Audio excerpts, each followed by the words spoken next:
good news para sa ating mga PUV drivers katulad ng tricycle drivers, bus drivers at mga jeepney drivers po natin dahil ang gobyerno po ay mamimigay ng 5,000 pesos na fuel subsidy para sa ating mga drivers na siguradong apektado po ng crisis na nangyayari ngayon sa Middle East. So napakalaking tulong na po nito. So ayon po sa pahayag ni Secretary Gatchalian ng DSWD na ang payout para sa fuel subsidy ay mag-uumpisa po sa Martes na po, pero ito ay sa Metro Manila pa lamang dahil kumpleto na yung listahan ng mga tricycle drivers po doon.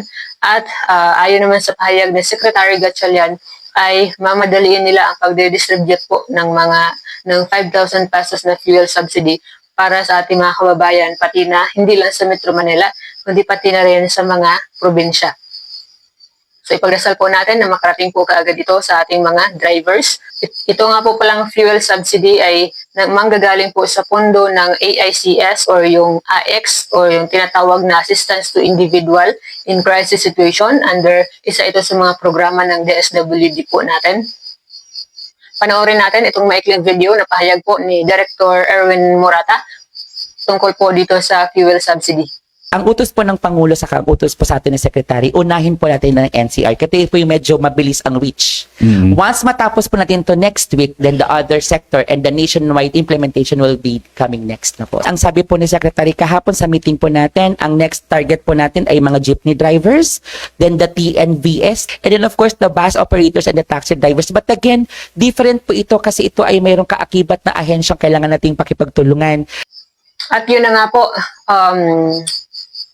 sana ay malaking tulong na po itong 5,000 pesos, pero syempre ipagdasal po natin na huwag matapos na po sana itong nangyayari ngayong crisis sa Middle East dahil apektado po tayong lahat, hindi lang ang pagtaas po ng presyo ng petrolyo, kundi pati na rin yung mga bilihin po natin. So lalong-lalo na yung bigas, napakamahal na po ng bigas ngayon. At lahat ng mga pangunahing produkto po na kakailanganin natin sa pang-araw-araw. So napakahirap po. So hindi lang mga PUV drivers yung apektado po dito. Pero sa ngayon po, ang programa po ng pamahalaan na ayon po sa kanilang announcement na sa ngayon yung target sectors ay yun lamang pong mga PUV drivers.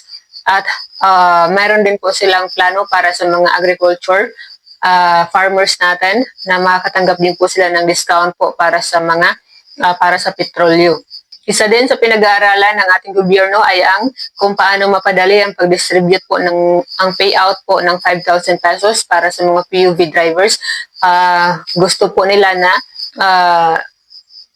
sana ay magawan po nila ng paraan na gawin itong digital. Halimbawa, pwede nang isend sa GCash, ganun, para hindi na masyadong mataas yung pila para sa pagkuha po nitong subsidy. So kahit na ibigay po nila ng cash or ibigay nila sa pamagitan ng digital or ng GCash or ng ATM, so ipagdasal po natin na mas mapadali dahil kailangan po ng ating mga PUV drivers itong fuel subsidy po, kahit ito ay maliit na halaga lamang.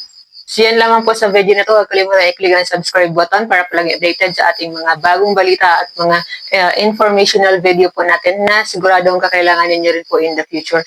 At tututukan po natin itong fuel subsidy na ito kapag po naglabas na ang pamahalaan ng mga schedule para sa mga probinsya ay kaagad po natin i-announce po dito sa ating YouTube channel.